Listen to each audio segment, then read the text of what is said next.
To the slides. Rob Efrid, Dr. Efrid. Rob is a professor of anthropology and sociology, one of our two other Laudato Si faculty fellows this year. He's an applied cultural anthropologist with a special interest in environmental education and collaborative research with community partners. His CEJS fellowship project is called Unsettling Environmental Education, in which he combined interviews, applied ethnography, and archival research to explore the potential for non-Indigenous people to practice environmental education in ways that support decolonization and Indigenous cultural resurgence.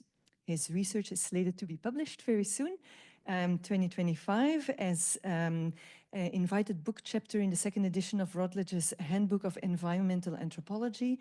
And I'm going to stop here. I'm not going to give it all away. Rob, on to you. Here is the mic. Thank you. So thank you all for coming.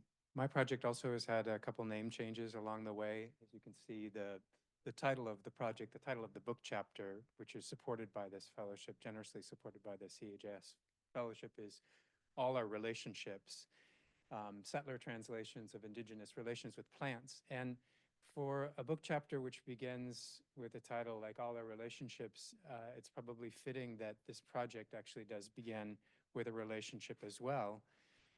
Specifically a relationship that I had with Vi Hilbert. And I know that probably everybody in this room knows the name Vi Hilbert, but I think maybe too few of us know what Vi Hilbert did to earn that great name and to have her name on a building in our campus in our ethnobotanical garden, and to have won so many awards over the course of her illustrious career, and the enormous legacy that she has left behind deserves, I think,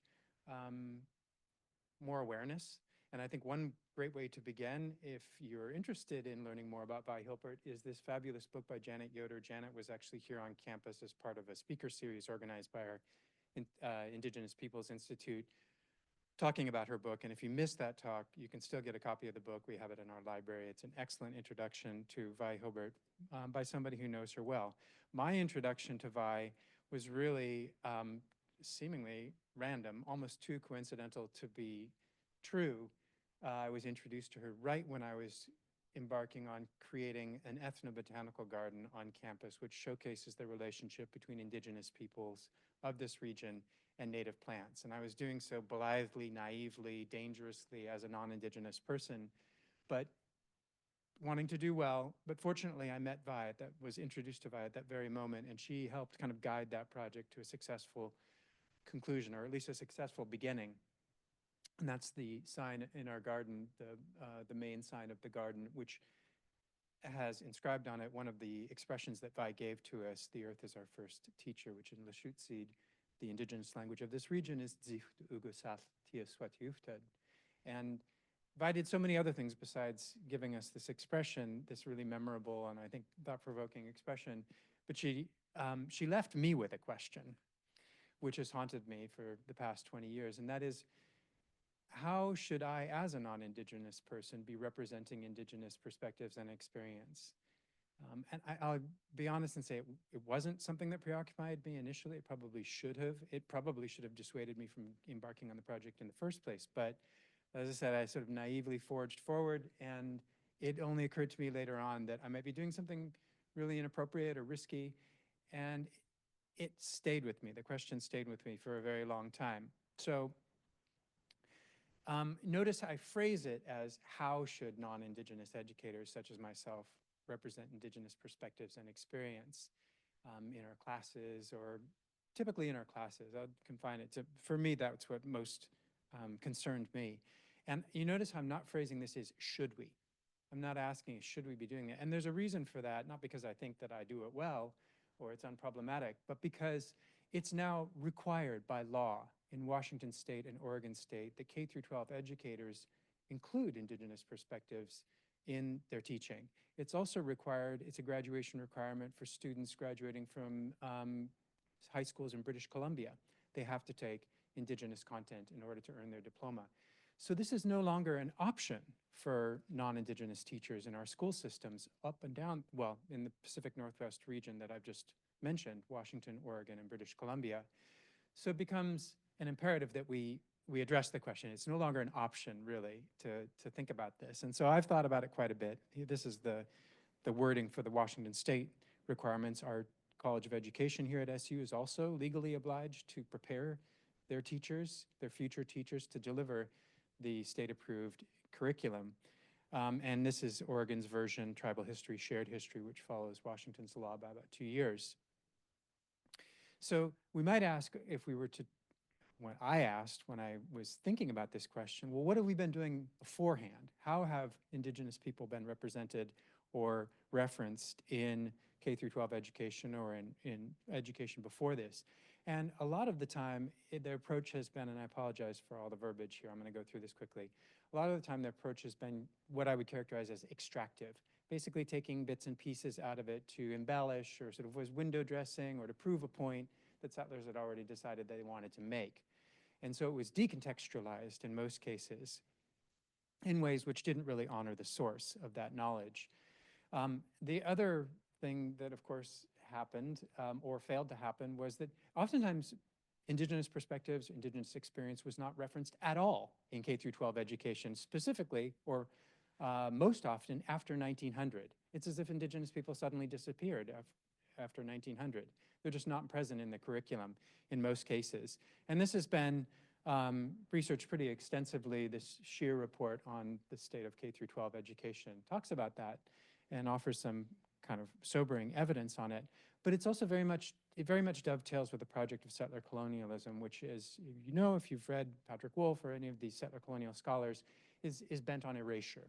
And erasure can occur through many ways. I mean, it can occur through genocide, and that certainly happened here, but it can also occur through other means, such as assimilation. Boarding schools come to mind, but also simply the erasure, the failure to mention the presence of Indigenous people coexisting with us at this moment, or their presence in US history, conveniently excluding them, taking them outside the picture so that people can kind of make peace with the fact that we are on land that was taken from Indigenous people.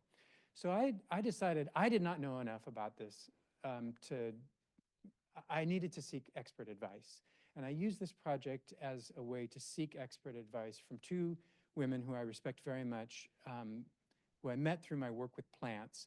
One, Dr. Nancy Turner, who retired recently from the University of Victoria, so the queen of ethnobotany on the Northwest coast.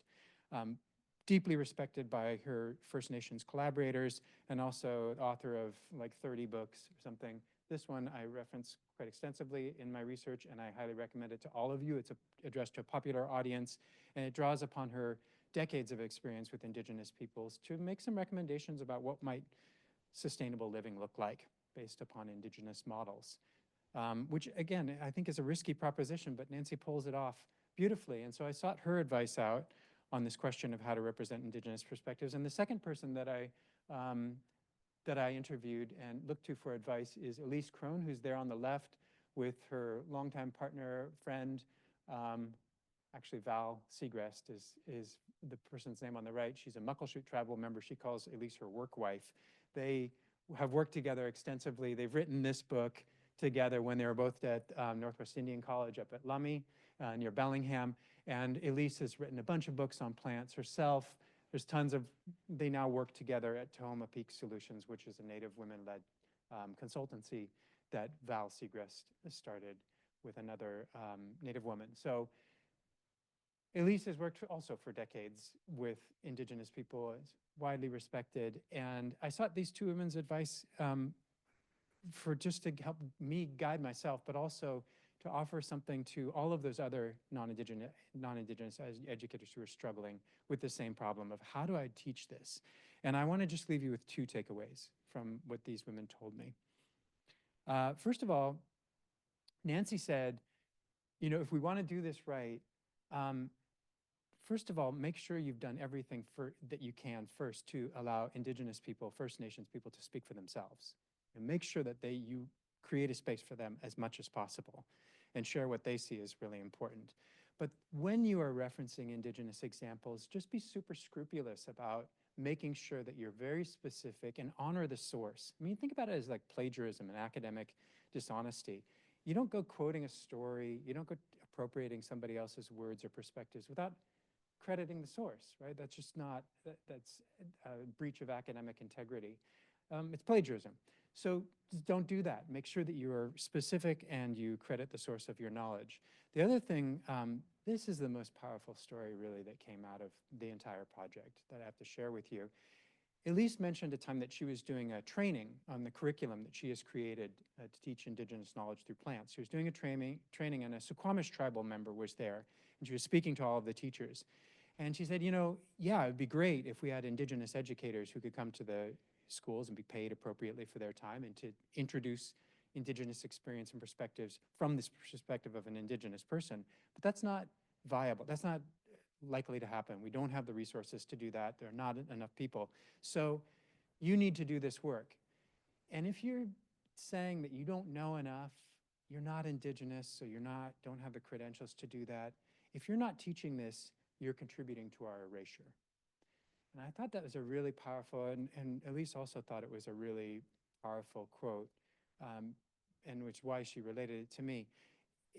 I've really sat with this quote, as Elise has, for a long time. Like, we're not entitled to a cop-out. We're not entitled to plead ignorance any longer, because that just perpetuates erasure. So we need to do the best that we can. And you know, I actually had the director of Native Education for Seattle Public Schools say to me last year when she came to my class, she was like, you know, I get that from teachers. I get that from non-Indigenous teachers. They're like, oh, I'm not Indigenous, so I can't teach this. I'm like, are you teaching Martin Luther King? Are you Black? And, you know, so fair point, right? We can't, you know, be the person that we want to represent in all of our teaching. So we just have to do our best. So these are the kind of some of the takeaways. The book chapter is done. It's going to come out this year. I'm happy to share it with anyone who's interested. I've shared it already with Yolanda, and we can forward it to anybody who'd like to read it, and I'd be very interested in hearing your perspectives. I want to end the way I began by really returning to Vi Hilbert. These are the acknowledgements that end the book chapter, verbatim. It's dedicated to Vi and my relationship with her. Very grateful to Elise Krohn and Nancy Turner, and I'm super grateful to CEJS for supporting this work. This has been, without exaggeration, one of, if not the most meaningful academic project I've ever done. I don't know what that says about my other projects, but it's been super meaningful to me. So thank you all for listening.